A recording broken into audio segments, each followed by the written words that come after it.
We're closing in on the NFL draft, and a position of need for the Bills could be cornerback. Is there a player out there that they'll take in round one? And would that player get a shot to start? We break down the prospects on this week's edition of the Buffalo Plus podcast. Okay, welcome back to Buffalo Plus. Mike Catalana, Dan Fetes. I am Jenna, Cottrell. We're about 2 weeks away from the NFL draft, so we're going to go position group by position group, seeing what the Bills might be interested in. And a lot of talk has been about corner, Mike. Let's talk about the position. Is it a position of need right now for the Bills, and how do you look how Buffalo currently stands at the position group? You know, Jenna, I think you could look at this team and say they have a starter at 21 of the 22 positions in the offense and defense. Doesn't mean it's a guarantee, right? I mean, The offensive line is still a work in progress, you know, knowing how it's going to map out. And I guess you could say tight end, though I think Dawson Knox would have that role. But in terms of saying who is going to be that guy, and does that guy on the roster right now, I think the legitimate thought would be that second starting corner, as Levi Wallace knows, is always up for grabs. Levi is in pencil, I would say right now. They're always looking to replace him. And I think that is the position that on a team this good is the one you say somebody can step right in and possibly be that second starter next to Tre White. You look at this team, and I know I've written an article about it on BuffaloPlus.com that Brandon Beane can go literally anything he wants to with number 30 besides draft another quarterback. That's the only thing he can't do. The fact that I know there's a lot, and we've talked about, everybody wants to know what do you think the Bills are going to do and what position they can go. It's not sexy, but I can say they can literally go best player available. Yeah. But when you look at the corner, Mike, we were kind of talking about it right before we got on here, that just the fact that you're looking for not even necessarily a starter right now, Mike, but I think like Brandon Beane has done in later rounds, that this roster has gotten better. I think he's looking almost next year. I think he's looking for competition this year and a starter possibly next year. Is that fair? Yeah, that's a really good point. I mean, if you think about the way he drafted previous to this, while we all want to say okay, they're this close and one guy's going to make the difference, that could be the case, right? I mean, you could say right away, Gabe Davis is a good example, even though they drafted him in the fourth round. He played well enough that on many teams, including this one, if John Brown's not there, Gabe Davis is starting all year.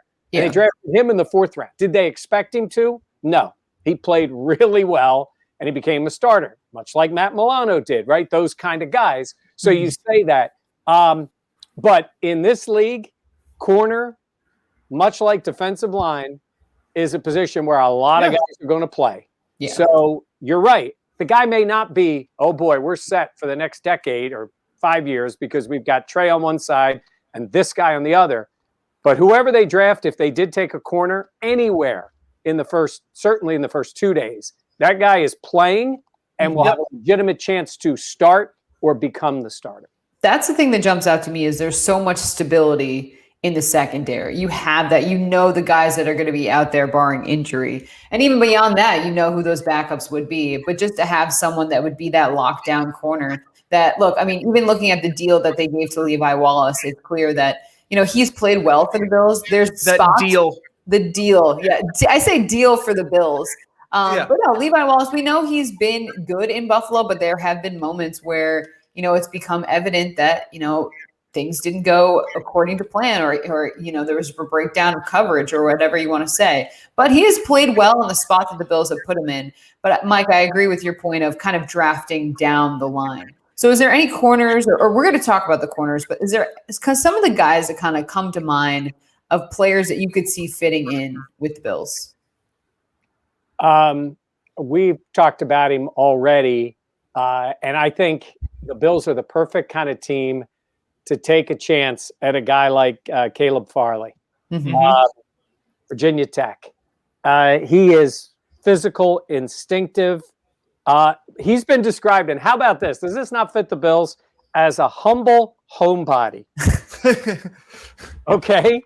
Sean McDermott's ears just perked up. Yeah, and you look at a guy like that and you say, so what's the problem with the guy? He's got bursts, he's got instincts, he's got all those things. And he was talent-wise projected to maybe even be top 10, top 12 pick. But in this year where the injuries are hard to navigate for the teams, they don't get the look at the players like they have in the past. I think, Dan, that is the issue with this kind of guy, because he had a torn ACL as a freshman. He's had this back injury. He didn't play. Like, there are what you would consider red flags. Yeah. But if you're the Bills sitting there at 30 or, moving a little bit, boy, he's a talented guy.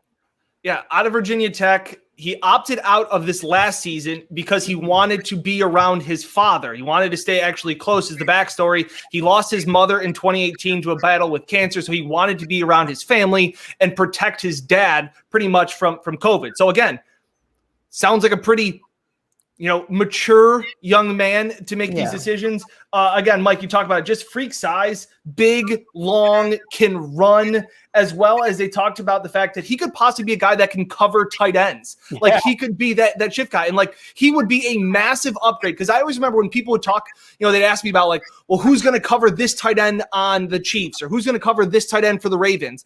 And a lot of times, if it wasn't Matt Milano, I would always bring up Dean Marlowe's name, because he was that bigger guy that had some more size, because you're not going to have Taron Johnson covering a tight end because he's not big enough. Yeah. And if it's not Matt Milano, you can't have him covering on a linebacker on every single play. So Caleb Farley, if he's there, I think that's a dream. He did not participate in the pro day because he had a back procedure on March 23rd at the end of last month. So again, tons of question marks.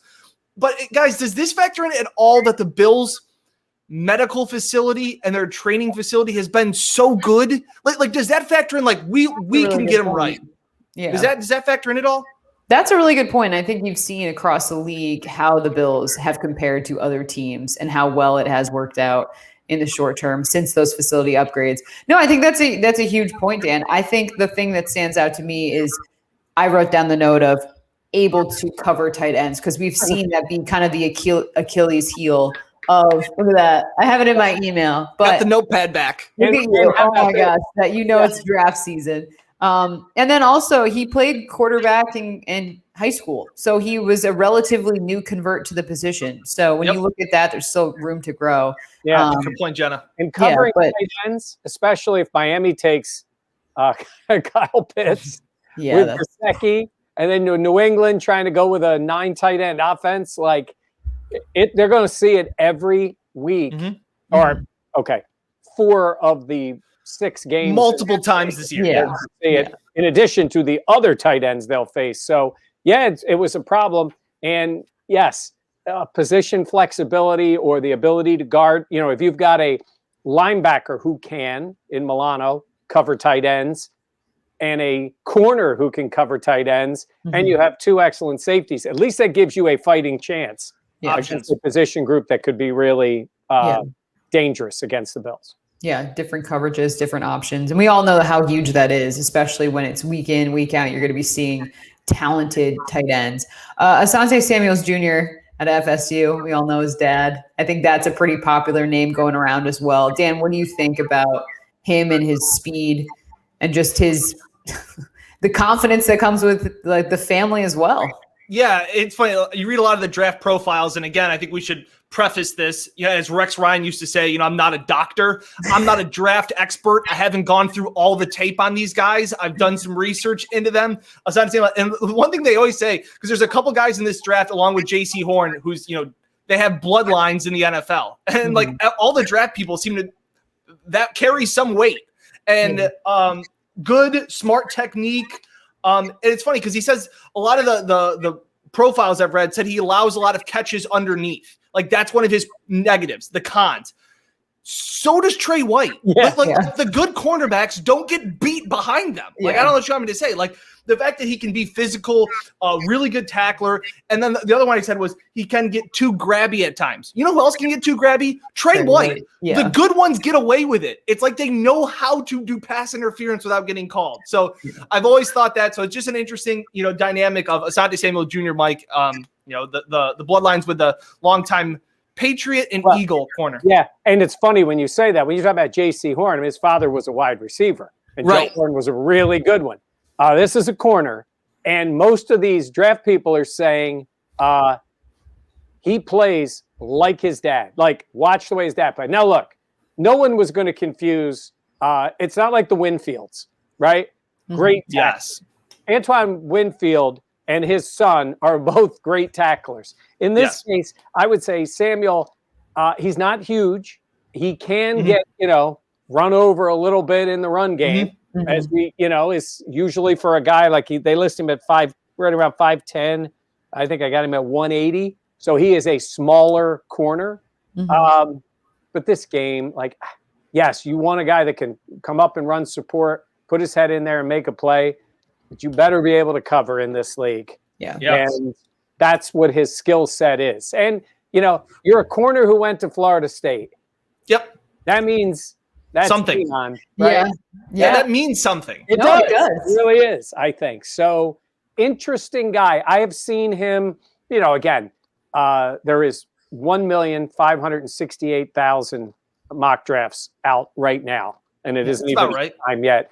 I've seen him go anywhere from high teens, all the way into mid-second round. So you don't know, and you don't know what their thought is on him, but I think it's certainly a name people would know, and I think it's certainly somebody to keep in mind. Yeah. No, there's finishing up off the horn. Yeah, finishing up because I think we talk about the bloodlines and fathers who have also played in the league. J.C. Horn's another guy. Seems like he's right up there with the Patrick Surtains, like the top corners in this class that we may not talk about a lot because they're pretty much expected to be gone. Yeah. Patrick Surtain is not going to be there at 30, or the Bills would have to trade up into the top 15 to guarantee themselves to get it. So if people are listening to this podcast going, well, why aren't we talking about Patrick Surtain? He's just not. It's like the Bills getting Kyle Pitts. Yeah. It'd be a miracle. Bean would get the keys to the city and he would run the NFL. And look at what it takes to go from, deep into the first round down into the mid-teens. Right? You're giving up a lot. So could it happen? Sure. But in that case, there'd be multiple teams ready to make that move and make it quick. Yes. So the team making the deal out maybe wants to go back. Maybe they, for whatever reason, aren't going to take a corner.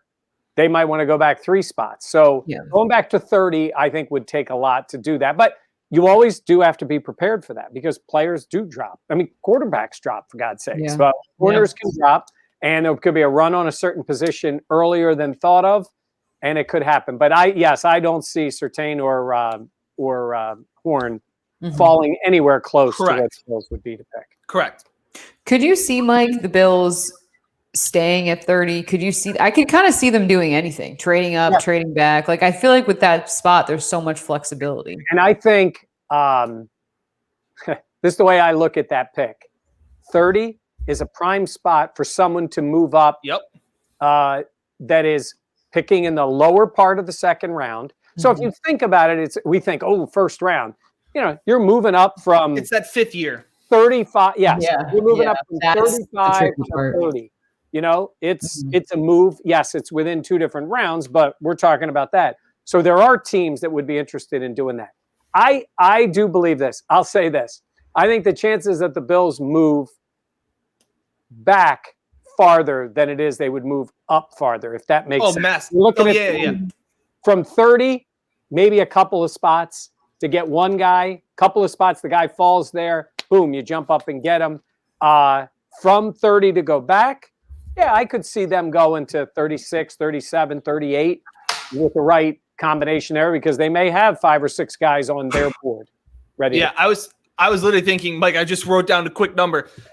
Out of the, percentages, I think 60% they move back, 30% they stay, 10% they move up. That's probably fair. Yeah. I just think, I know a lot of people are predicting, whether it's Atlanta, the Bills kind of moving back into 34, 35. And again, if we're going to list a couple more corners and there's 4 of them left and they're sitting there at 30, and to them, maybe they like one guy more than another, but if they could get an extra 3rd round pick or a 4th round pick, I think Bean will take that all day and go, we like any of these 4 corners or we like any of these 5 players. We'll move back the 4 to 5 spots. We'll get somebody and we'll gain a pick. I think Bean was going crazy last year, not being able to wheel and deal as much as he maybe wanted to because He's known for these draft day trades and moving up and moving around. He's done it before, whether it was Cody Ford or some of the other guys. Last year, they just didn't really have the ammunition without a first-round pick to do that. So I guess we'll just keep moving on with some of the other guys because there's a guy I love.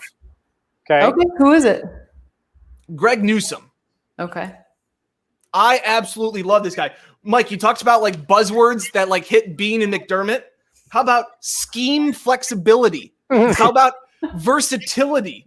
How about instincts? Like this guy is all of that. And, he comes from a pro style team. I mean, if there's any like old school pro style team, this guy can play zone, can play man, can press, can play off, like student of the game, tape rat, like all of these things. I'm researching this, like falling in love with this guy from Northwestern that I didn't even know. Like I said, he's had some injuries. He hasn't played a ton of games, but just a really interesting guy to look at and go, yeah, I don't know if he wrestled. I didn't get that far into my draft research, but if he did, McDermott's already got a nameplate already set for him in Buffalo. Okay, so that is the key. If someone was a wrestler in their past, they're being welcomed onto the Buffalo Bills. So Greg Newsome, they list him as a high IQ guy. Okay, so they like smart players. Got good size, 6 feet, 192. Susceptible to double moves and gets grabby. Yeah, we hear that a lot. I mean, I think that's sort of like, the NBA guy who needs to, get better at putting the ball on the floor. It's like a common theme. On corners, it's a common theme. They can get beat. They get a little aggressive. I get that. I mean, because they're trying to make plays all the time. South side of Chicago, so he's tough because you grow up there. And, I think fits the – now, again, I looked for his name again, and I know at a position like corner, you just don't know. But there's going to be a run on wide receivers, late first round, early second round. And that's how a guy like that can fall. Yeah. So I don't know, if Brandon would let us in the room and we could see the board, that would be great. But we don't know. There could be some check mark they have on this guy that is no way. That could be on any of these players. Yeah. You just don't know.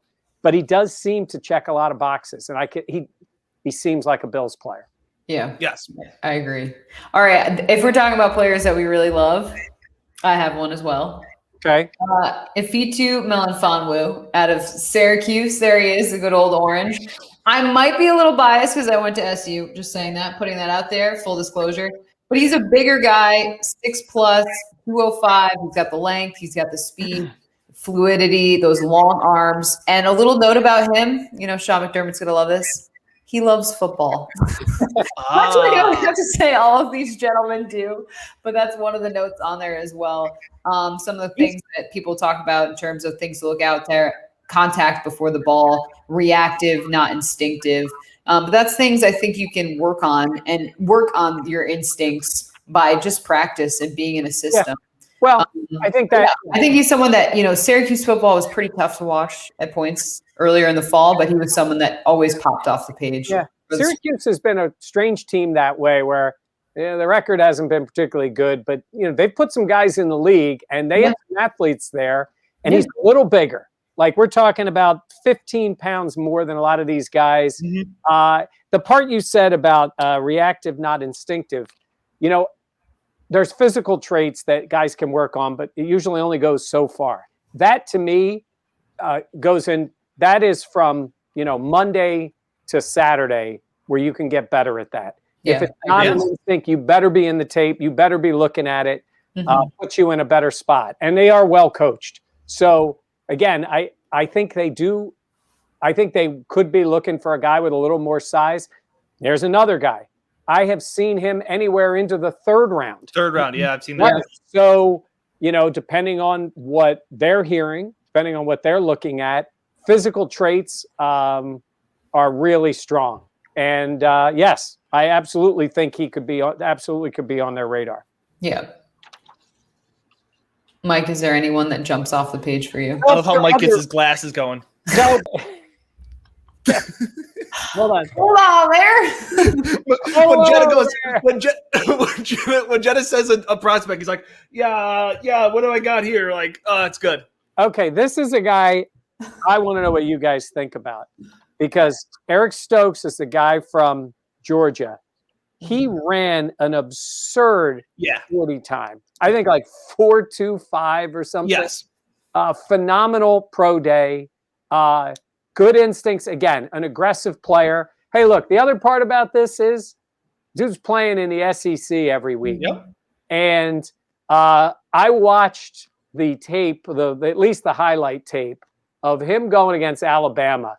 And Alabama is running like, that's a good hit. Every first round guy out there against you. So you better be ready to go when you're playing against Alabama. And he was. And I think those are the type of things. Now, I don't know, there's a lot goes into playing this position. And speed certainly is great because you got to keep up with fantastic players. But if you think about it, in the position that they play, yes, it's great to have forward speed, right? Yeah. Great to be able to run. Yeah. But how do you run as a corner? Yeah. Back 50% of the time you're moving backwards. Yeah. Yeah. You're not chasing. So while that top end speed is important, it's all the other things that they'll look at in terms of hip movement, positioning, whaley hips. Hands. Yeah. Some of the ways they describe stuff. Yeah. But it really is. I think of all positions, sometimes we look at certain things in, say, corners. But like you look at defensive ends and they talk about a lot of stuff. But the scouts will look at how well they use their hands. Give themselves leverage where you're not just getting locked up by that offensive tackle. You're getting by them. And I think with corners, those little, the quick shuttle drills and the hip movement, all those things, yes, it's great to run 4.2. But I think at times it's that short space burst and that aggressiveness in the right moment. That's an interesting guy, too, because people say things like he's shooting up draft boards. No, he's not shooting up draft boards. People started to recognize him from like the pro day. The teams have him. Does a guy move up or down a little bit? Absolutely. I think players move down way more than they move up. Yeah. Yes. They'll find something that they don't like and they take the guy off the board or move him way down, and I think the chances that a guy, Brandon Beane did not watch that pro day and go, I had this guy in the third round until he ran a 4.2. Yes. No way. Yeah. In no way. Maybe and a lot of times guys going up and guys going down, it's teams wanting that to happen or teams wanting the opposite to happen. Oh, he's really climbing up the board. So like somebody else may think, oh no, I got to take him. Like this is also smokescreen season of just everybody else talking about stuff. And Mike, you talk about him being an interesting guy. I had Stokes in the same category as Calvin Johnson out of Kentucky as high risk, high reward, but they are the risky ones. Calvin Johnson only played 1 year as a starter at Kentucky, but he's another one. You can look at the tape from Alabama and actually held the Heisman Trophy winner pretty much in check. He went, play for play with Devontae. So I think it's another guy that, do the Bills see him as maybe, hey, we like Levi this year. We can let him sit, grow, take some time. Or do they see somebody as they go, we don't really like Levi to have to be the one that started. Mike, you talked about him being written in pencil.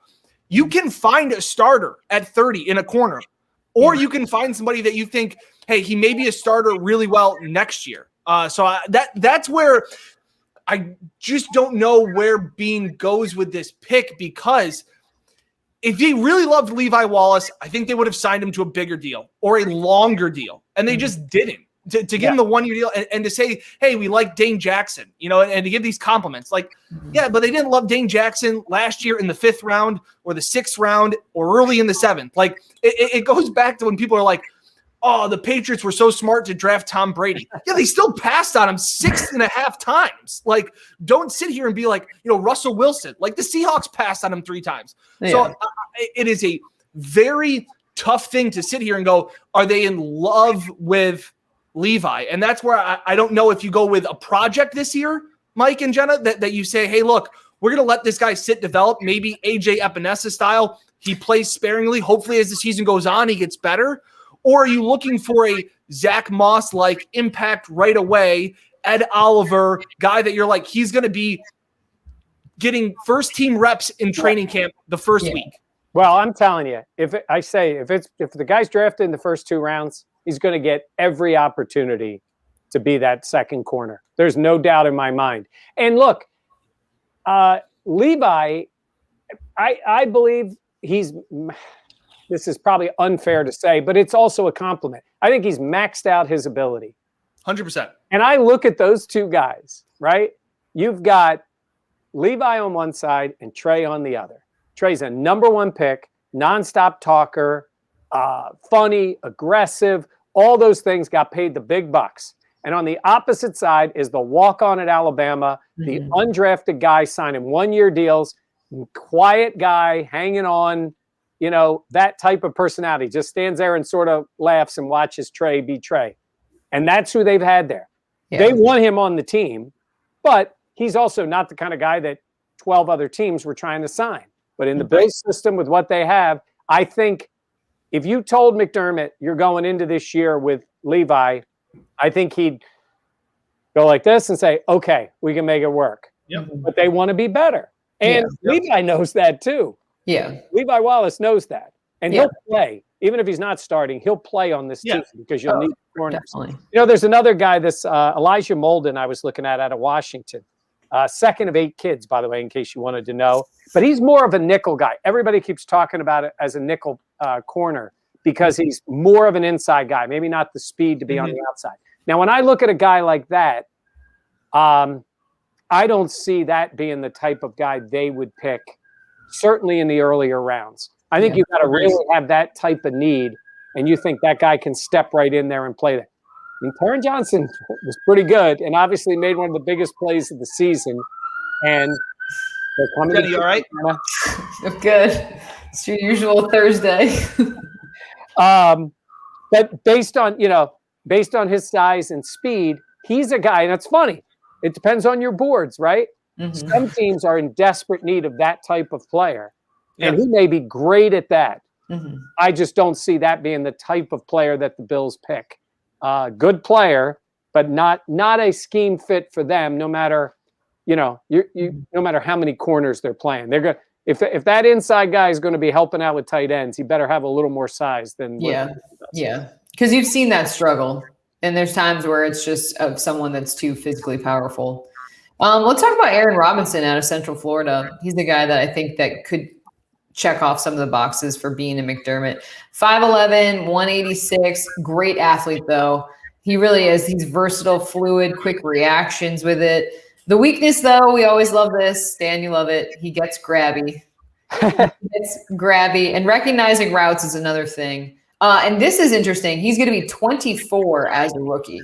Yeah. So that's a little twist. That's a little bit older, obviously. Yeah. Mature. Yeah. And I don't know if you guys know this, but he would be older than one of the Bills linebackers. No way. Wow. I wonder if he would be older than Josh Allen. I don't think so, right? Is Josh? Josh is 24 now. I think so Josh I don't know is when 24 right now. Yeah. He would be older than one of the Bills linebackers. Yes. I wonder which one. A lot older. Well, I think this year he's going to be 22 forever. Yes, he'll be 22 forever. We'll always be talking about how young Tremaine Edmunds is. Yeah. 24 as a rookie is really an interesting thing. Yeah. Contracts.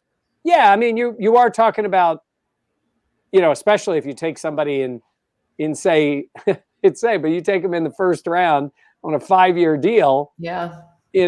It's just a different mindset when you're looking at him that way. Does that hurt him? Yeah, I think it does. I think it hurts a player like that. He might go a little bit later, but yes, he has some of those skills. But Jenna, these are the guys if they have their radar on, and what will happen? Let's say the Bills pick him early in that they make a deal. It's early third round, and they'll say, we had him on our board much higher. Some teams had him as a first round pick. Yeah. And those are the easiest things to say because it's said all the time. We couldn't believe he was still there when we were ready to pick, right? Yeah. But a guy can have that ability. Then all of a sudden, him being 24 is not as big a deal. Because it's about where you go. Risk when you're taking them in a second or a third round. So one other guy I think that could be a starter. Obviously we talked about J.C. Horn and Caleb Farley, Newsome, Samuel. Mike, you talked about Stokes out of Georgia, Tyson Campbell as well at Georgia. Yeah. Again, talk about an SEC guy. He's been a 3-year starter, came in as a freshman. Again, raw talent, man-to-man ability. And Mike, you've talked about it, some of the other guys, not necessarily, their size. He's got the size and is a great tackler, like a really good tackler looking at some of his tape. So another one that I think could instantly I know we talked about this off right before we got going, where you said, Mike, everybody that they draft, correct? I don't want to put words in your mouth, Mike, but you said everybody that the Bills would draft, Levi Wallace would be better. Was that what something along those lines? Like day one of camp, they trust Levi. I would guarantee you this. When they drafted Tre, who was that? Were you? No, neither of you guys would have been. No, I was. Were you there at that first camp? We were there outside, and they put Tre with Zay Jones, and everybody wanted to see, Oh my gosh! Wow, yeah. Back and forth, and it was sort of thought like they didn't have great corners. They didn't really have anybody. Right. This is a team in the AFC Championship game, and Levi was a starter, and he made some plays for them last year. So coming in day one, especially with this, again, a weird off season we're going to have. When you get to training camp, my guess is it still is Levi's job, but pencil. Yeah. Pencil. They're not penciling in the guy as a starter. That guy's going to earn the spot because now he's earning onto a really good team with a guy who has worked his butt off for a couple of years and has earned the right to be back. That's why I'm saying is it's, when Tre became the star, it's like, great, we draft this guy in the first round. Let's get to it. This guy will earn it. He may earn it there's been jokes. Oh my God, you guys would laugh. There was a video about, I think it was Bill Parcells talking about Lawrence Taylor. And like the first practice, Lawrence Taylor's like, he's got me on the third team. Right?